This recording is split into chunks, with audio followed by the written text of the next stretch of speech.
السلام علیکم دوستوں، ویلکم بیک ٹو اور چینل فائنڈ اردو۔ سویلائزیشن کا مطلب ہے تہذیب، تمدن، علمی ترقی۔ سویلائزیشن کا مطلب ہے کسی قوم یا ملک کی ترقی، تہذیب اور رہنے کا طریقہ۔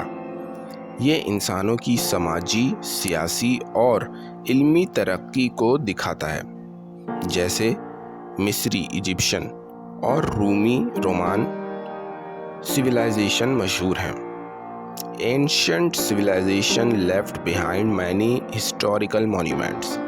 قدیم تہذیب نے بہت سی تاریخی عمارتیں چھوڑ دی ہیں۔ تو دوستو، سویلائزیشن کا مطلب ہے کسی ملک یا قوم کی تہذیب اور تمدن جو علمی اور سماجی ترقی کا ایک حصہ ہے۔ امید ہے اب آپ کو سویلائزیشن کا مطلب سمجھ میں آ گیا ہوگا۔ ملتے ہیں نیکسٹ ویڈیو میں، شکریہ۔